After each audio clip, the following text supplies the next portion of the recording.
Carta de Paulo aos Efésios, capítulo 2, versículo de 8 a 10. Porque pela graça sois salvos mediante a fé, e isso não vem de vós. É dom de Deus, não de obras para que ninguém se glorie. Pois somos feitura dele, criados em Cristo Jesus para boas obras, as quais Deus de antemão preparou para que andássemos nelas. Esta é a palavra do Senhor. Pela graça sois salvos mediante a fé, isso não vem de vós, é dom de Deus. Esse é um dos enunciados mais clássicos da teologia cristã. Há alguns anos atrás, C.S. Lewis foi convidado para participar de um diálogo interreligioso em Londres, onde ele morava. E ali, reunindo com dirigentes de várias religiões do mundo inteiro, a proposta era o seguinte: cada religioso deveria tentar descobrir aquilo que eles consideravam ser o diferencial da teologia e do pensamento clássico da teologia de cada uma daquelas religiões que foram ali convidadas para se pronunciar. C.S. Lewis, que talvez tenha sido o pensador cristão mais brilhante do século XX, que tem influenciado uma geração inteira, ele foi muito feliz em dizer o seguinte: o diferencial do cristianismo é a graça. Não existe nenhuma religião no mundo que diga isso. Nenhuma. Existem religiões no mundo que creem em céu e inferno como nós cremos. Existem religiões no mundo que creem que Deus se tornou homem, como nós cremos. Existem religiões no mundo que creem que haverá julgamento para os ímpios e haverá salvação para os justos, como nós cremos. Existem teologias no mundo e forma de crer no mundo que diz que o Deus deles morreu aqui na terra e ressuscitou. Então não existe esse diferencial do Evangelho em relação às outras religiões, exceto graça. Graça é o ponto mais controvertido, talvez, e mais diferenciado de todas as outras formas de religiosidade que existem no mundo. Para vocês terem uma ideia, meus queridos, esse assunto é um assunto tão claro, tão direto nas Escrituras Sagradas, mas é um dos assuntos mais esquecidos na teologia cristã, inclusive entre as religiões ou as denominações que se consideram cristãs. E eu estou falando aqui de católicos, espíritas, eu estou falando aqui de mórmons, eu estou falando aqui de adventistas do sétimo dia, eu estou falando aqui de muitos grupos religiosos neopentecostais que não acreditam na prática de que a salvação de fato seja alguma coisa pela graça. E eu vou te dizer uma coisa, e aí eu me arrisco a ir além. Alguns anos atrás, um homem que revolucionou o evangelismo no mundo, James Kennedy, pastor presbiteriano na Flórida, ele fez uma pesquisa e ele descobriu que 80% dos cristãos no sul da Flórida não criam que a salvação era pela graça. Eles achavam que a salvação era pela graça, sim, mas você teria que fazer algumas coisas. Era graça mais alguma coisa. Se você coloca graça mais alguma coisa, se você pensa que a graça precisa de alguma outra coisa que você possa fazer, você está perdendo o ponto da salvação em Cristo Jesus. O texto aqui diz: pela graça nós somos salvos mediante a fé. Isso não vem de nós, é dom de Deus. Então deixa eu começar aqui fazendo alguns enunciados que eu acho importante que esse texto bíblico nos sugere. Primeiro, salvação é obra da graça, e essa graça é um ato exclusivo e livre de Deus. O texto aqui diz: isso não vem de vós.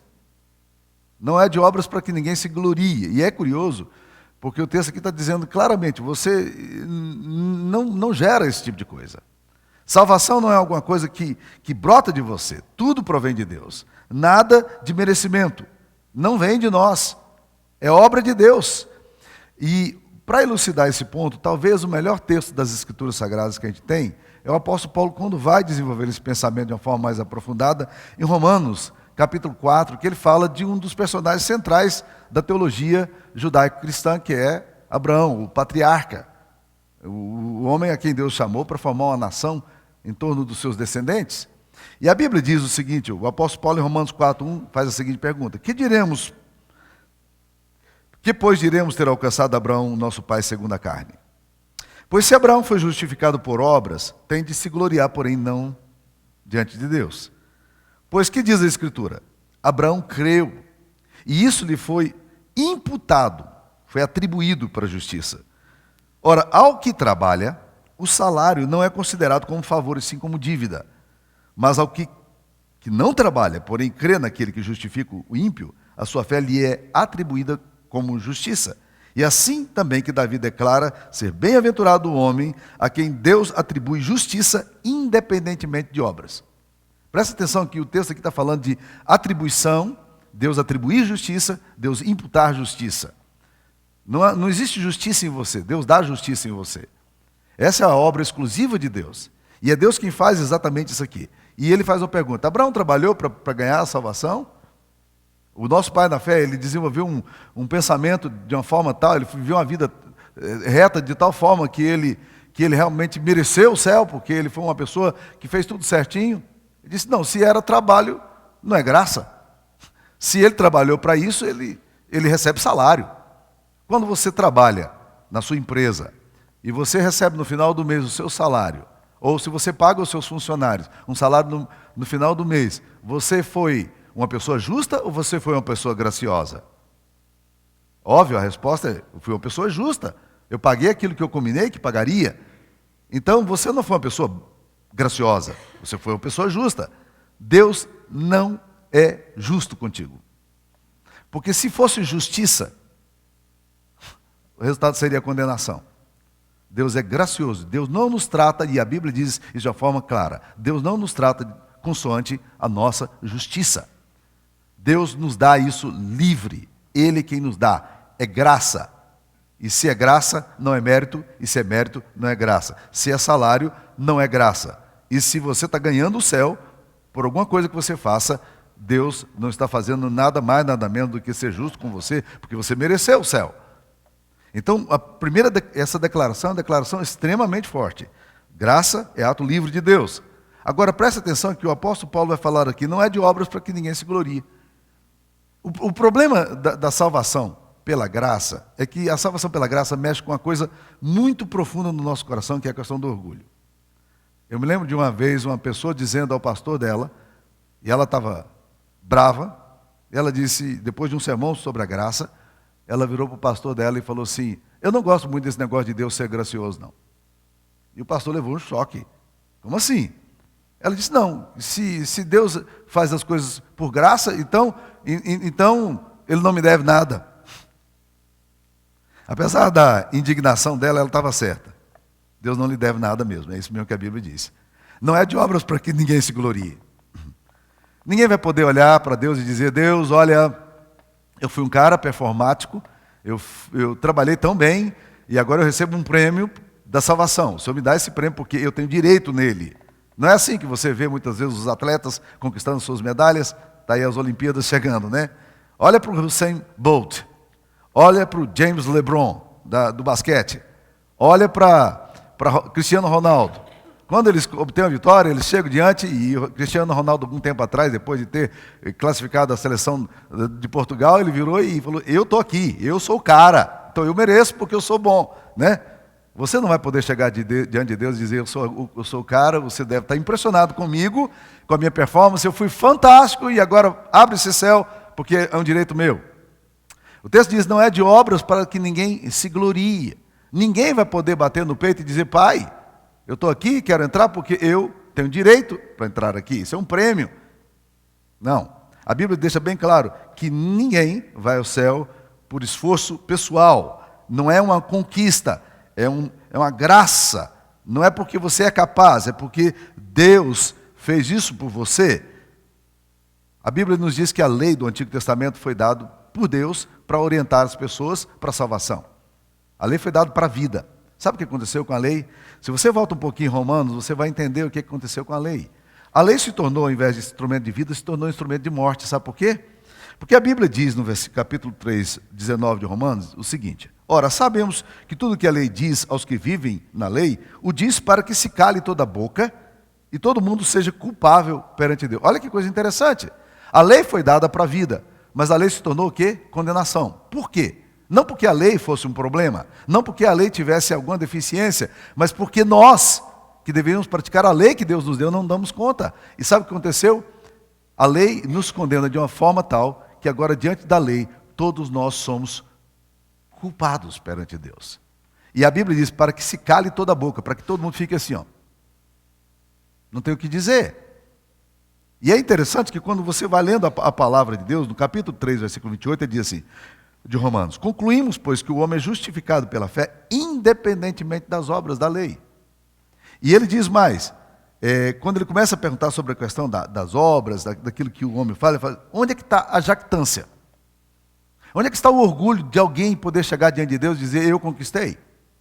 Foi de todo excluído, diz a Bíblia. Não há orgulho, eu não posso chegar diante de Deus, por qualquer razão que seja, e atribuir a mim mesmo a possibilidade da salvação. A salvação é obra de Deus, ela mexe com o meu orgulho, porque eu simplesmente tenho que entender, de uma vez por todas, que eu não vou me salvar. E esse é o princípio básico para a salvação através do Evangelho. Se você, em algum momento, ainda está admirado com a sua performance espiritual, eu quero dizer para você, desista de você. Desista de você. Você não vai salvar a você mesmo. E é isso que a palavra de Deus nos ensina. Pode ler o Evangelho com cuidado. Agora, as igrejas estão pregando isso? É isso que as igrejas estão ensinando? Não, não é isso que as igrejas estão ensinando, infelizmente. Mas esse é o ponto central do Evangelho. Agora, como é que essa graça chega até nós? A Bíblia diz que essa graça ela é providenciada por Cristo. Olha no capítulo 2, se você voltar um pouquinho ao texto que nós lemos em Efésios 2:8. Agora eu queria só ler o versículo 7, diz o seguinte: para mostrar nos séculos vindouros a suprema riqueza da sua graça, em bondade para conosco em Cristo Jesus. Olha o que Deus fez. Deus pegou Jesus para evidenciar em Jesus a riqueza da graça dele. A graça de Deus é rica, ela é abundante, ela é plena. E o que ele fez? Essa bondade de Deus em Cristo Jesus é quem nos propicia essa salvação. O que Deus fez? Eu e você estávamos condenados por nossos delitos e pecados. Deus pegou Jesus, ele colocou no meu lugar. E o castigo que me traz a paz estava sobre ele. E pelas suas pisaduras eu fui sarado. Ele morreu no meu lugar. Ele pagou o preço por mim. Jesus me substituiu. A riqueza plena da graça de Deus é expressa na obra de Cristo. Cristo providenciou para mim o pagamento do meu próprio pecado. Ele morreu por mim. Se você vem de uma tradição católica, deve ter ouvido uma frase que eu gostaria muito que os católicos aprofundassem, os evangélicos também nela. É a frase que diz, ele é o Cordeiro de Deus que tira o pecado do mundo. É ele que tira o pecado nosso. É ele que tira o pecado do seu coração. Não é você. As obras mortas da lei e da justiça própria são insuficientes, impotentes e incapazes de gerar salvação. Jesus providencia para nós a salvação. Ele fez tudo pela riqueza plena da sua bondade. Ele fez isso aí. Você é salvo pela graça. E isso não vem de você. É dom de Deus. Não é de obras para que ninguém se glorie. Agora, vamos avançar um pouquinho. Uma coisa que eu acho que faz muita confusão para nós é essa questão das preposições que aparecem na Bíblia. Porque a Bíblia diz que pela graça sois salvos mediante a fé. E no versículo 10 fala, pois somos feitura de Deus, criados em Cristo Jesus para boas obras. Eu até costumo brincar dizendo que salvação, a gente tem que tomar muito cuidado porque é uma questão preposicional, tem a ver com preposição. Você não é salvo pelas boas obras, mas você é salvo para boas obras. E isso, para fazer boas obras. Quando Jesus te salva, ele te salva para boas obras. Eu vou tratar do papel das boas obras no sermão seguinte. Mas hoje eu queria focar mais ainda na graça. O que o texto está dizendo é o seguinte, entenda de uma vez por todas, que a mediação não é as suas boas obras. As suas boas obras são resultado da obra que Deus fez por você, em você, através de Cristo Jesus, e que foi aplicada pelo Espírito Santo. As obras serão consequências. Então, entenda de uma vez por todas. Você é salvo não pelas obras, mas você é salvo pela graça. Você é salvo, sim, para as obras. Isso é importante para a gente poder entender. Se você entende essa preposição, isso ajuda muito a compreensão sua. A fé se torna aqui uma coisa muito interessante para nós. Olha no versículo 8 como é que fala. Porque pela graça sois salvos mediante a fé. Ou seja, você precisa ter fé. Você precisa ter fé, porque fé é a mediação. A fé é a forma em que você se assenhoreia da bênção de Deus, da salvação que Deus dá. Deus dá para você a salvação, mas é necessário que você a receba. Agora preste atenção numa coisa que vai frustrar você. Porque o texto diz, e isso não vem de vós, é dom de Deus. Isto se refere ao quê? É um pronome demonstrativo. O pronome demonstrativo está sempre relacionado ao sujeito mais próximo dele. E está falando de quê aqui? De fé. A fé não vem de você, é dom de Deus. Nem a fé que você tem é desenvolvida por você. Deus tem que dar essa fé no seu coração. Isso é a obra do Espírito Santo. Por isso que regeneração, conversão, salvação é obra exclusiva de Deus, porque Deus é o iniciador e Ele é o consumador. Não é isso que nos ensina a palavra de Deus? Em Hebreus capítulo 2, versículo 10, diz que Jesus é o autor da nossa salvação. Mas quando você vai para Hebreus capítulo 12, versículo 2, você vai ver que o texto bíblico nos ensina que Jesus é o autor e consumador da fé. É Ele que começa e Ele que termina em você. Aquele que começou boa obra há de completá-la até o dia de Cristo Jesus. Quem começa a obra em você é Jesus. E quem vai terminar isso em você é Jesus. E Ele usa o Espírito Santo, Ele te dá o Espírito Santo para poder ajudar, dirigir, orientar, para poder gerar em você sentimento de tristeza pelo pecado, alegria em se aproximar dEle, prazer nas coisas de Deus. Preste atenção, nem a fé é dom de Deus. Agora a fé é meio. Você precisa receber pela fé o que foi lhe dado. Deixa eu tentar uma ilustração bem simples aqui para a gente poder entender isso que eu estou falando. Imagine que você tenha recebido na sua casa uma carta dizendo o seguinte: você foi premiado, você pode ir para o Caribe com direito a acompanhante. Essa é uma boa notícia? Vocês gostariam de receber isso? Ok, essa carta chegou na sua mão e você abre, você não conhece a companhia, você não sabe que companhia é essa, você não sabe quem é que mandou. O que vai acontecer quando você recebe uma carta dizendo isso aí para você? Você vai olhar com desconfiança e dizer, isso aqui é pegadinha. Ou, isso aqui tem algum condicional. Ou, isso aqui é mentira. Ou, a tendência sua imediata, se você é como eu, pragmático e questionador, o que vai acontecer? Você vai pegar essa carta e vai jogar no lixo. Não é assim que você faria? Teoricamente seria assim. Mas pode ser que você receba essa carta e você diga assim, cara, eu vou checar esse negócio. Tá bom demais para ser verdade, mas eu vou checar. E qual é a sua surpresa quando você descobre que você realmente ganhou uma viagem para o Caribe? Isso já aconteceu comigo, isso não é brincadeira. Uma vez eu estava viajando na Carnival Airlines para um congresso de pastores, eu morava em Salt River, New Jersey, estava indo para Fort Lauderdale, e no caminho, peguei um voo barato, 4 horas da manhã, horrível o voo, né? Tinha que chegar 3 horas no aeroporto, aquela coisa toda, mas sentei ali já com essa capacidade explícita que Deus me deu de dormir rápido, graças a Deus, eu entrei no avião e já dormi, né? O avião não estava tão cheio, e eu nem lembro quem é que tinha sentado ao meu lado, eu sei que quando eu acordei, havia alguém me cutucando a perna e dizendo, I think that it's yours. Eu penso que isso é seu. Era um chinesinho, parecendo que tinha saído de conto de fábula, e ele estava apontando para o meu dedo e dizendo que tinha uma bacinha com um número, e parece que o pessoal já estava fazendo esse sorteio há algum tempo, já no avião, e ninguém respondia. Então ele me acordou para dizer, eu acho que é sua. Então, olha aí esse número aí. E quando eu olhei, aí estava lá um prêmio para a gente poder passar 4 dias, eu e a Sara, em Bahamas, com tudo pago. É um bom presente, né? E nós fomos, óbvio, né? E nós fomos. De graça tem injeção na testa, né? Nós fomos, né? E fomos beneficiados com isso. Agora presta atenção. Quando Deus nos dá a salvação, você pode dizer o seguinte, esse negócio de graça não deve ser bom. Não é assim mais ou menos? Não, mas o que eu tenho que fazer em troca? Não, mas há alguma coisa que certamente eu preciso fazer porque não é possível que seja de graça, né? A gente começa a questionar a bondade de Deus, a graça de Deus, ao invés de dizer, me dê, eu quero. Isso é meu. Obrigado, Senhor. Obrigado, Senhor. Quando você recebe isso que Jesus te dá, esse presente que Deus te dá, graça é um presente. Se é graça não é mérito, se é mérito não é graça.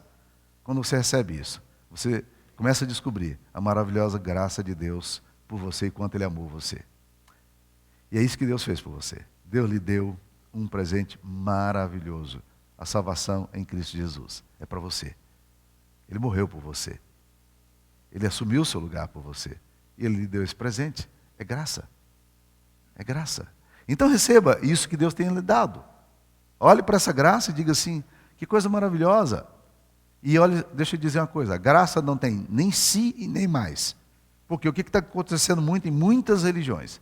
As pessoas creem que a salvação é pelas boas obras de alguma forma. Tipo assim, né? Alguns creem que a salvação é pela graça, mas você precisa fazer boas obras. Senão você não será salvo. Você colocou boas obras aqui, está vendo? Contaminou a graça. Alguns dizem assim, não, a salvação é pela graça, mas você tem que vir para a igreja. Você contaminou a graça. Você não tem que vir para a igreja para ser salvo. A salvação é pela graça, mas eu preciso trazer o dízimo. Contaminou as boas obras. Você não precisa de dízimo para ir para o céu. A salvação é pela graça, mas eu preciso ser uma pessoa boa. Contaminou as boas obras, a graça. Graça não precisa de mais. Qualquer acréscimo que você fizer a tudo isso é bobagem. Você está deturpando o presente de Deus. Agora presta atenção. Ok, então eu não preciso fazer nada dessas coisas. Ok, eu recebi a graça e esse perigo já aconteceu na história do chamado antinomianismo, de pessoas que acham o seguinte, ok, então não preciso de nada, fazer nada, porque... Gente, a graça leva você a fazer. Quando você recebe a graça, o que acontece? Você começa a viver numa atitude de gratidão pela graça que você recebeu. O resultado imediato de um coração que entendeu e aceitou a graça de Deus é que esse coração responde em amor a Deus. Não faz para comprar os céus, não. E nem faz para subornar a Deus. Nem para convencer Deus de que é amado. Você já é amado. Você já é salvo. Mas faz, sabe por quê? Porque o Espírito Santo que está em você te induz a todas essas coisas. Por que você quer vir para a igreja? Para ganhar a sua salvação? Então esquece. Você errou. A senha está errada. Venha para a igreja, para um culto como esse, porque eu quero glorificar o Deus que me deu salvação. Por que você traz seu dízimo? Eu vou trazer o meu dízimo, porque senão eu não vou para o céu. Não, esquece. Essa base de barganha e troca, isso aí não é, isso é merecimento, isso é agressivo a Deus. Então por que eu trago o meu dízimo? É porque você ama Deus, porque você tem gratidão no seu coração, porque você tem prazer em contribuir para a obra de Deus, para o reino de Deus, então você vem.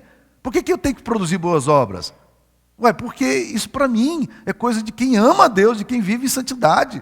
Como é que eu posso viver nas más obras se eu estou sendo orientado pelo Espírito Santo e se Deus mora em mim através de Cristo? Está entendendo? Não é pelas, mas é para. É expressão de gratidão. Esse é o resultado de quem entende que foi salvo pela graça. E sabe uma coisa? Se você não entender que você foi salvo pela graça, você vai ficar sempre muito impressionado com você o resto da sua vida. E gente que está impressionado consigo mesmo nunca glorifica a Deus de coração. É gente auto-enamorada. É gente apaixonada por si mesma. E esse tipo de gente não glorifica a Deus. Não glorifica a Deus. Algum tempo atrás, eu li a história de um pastor que ele era tão apaixonado por si mesmo que o hino preferido dele, todas as manhãs, era Tão Grande És Tu. Ele chegava na frente do espelho e olhava e começava... Quão grande és tu, olhando para ele mesmo. Você está olhando para quem? Para quem que você olha? Esqueça de você e olhe para a cruz. Olhe para o que Deus tem feito por você. E sabe o que vai acontecer no seu coração? Você vai começar a glorificar a Deus. Você está impressionado com o amor de Deus. A graça de Deus te alcançou de uma forma maravilhosa. E você diz, cara, que coisa linda. Como é que eu posso recusar uma salvação tão bela? Como é que eu posso deixar de glorificar um Deus que me fez tanto? Como é que eu posso ter no meu coração essa expressão de gratidão e de alegria por tudo que Ele fez? A graça é um fator propulsor para a sua santidade. A graça é um fator de gratidão para a sua vida. A graça é um fator de louvor. Porque você é salvo pela graça, mediante a fé. E isso não vem de você, é dom de Deus, não é de obras para que ninguém se glorie. Nós somos obras de Deus. Deus é quem fez. Que Deus nos abençoe. Amém.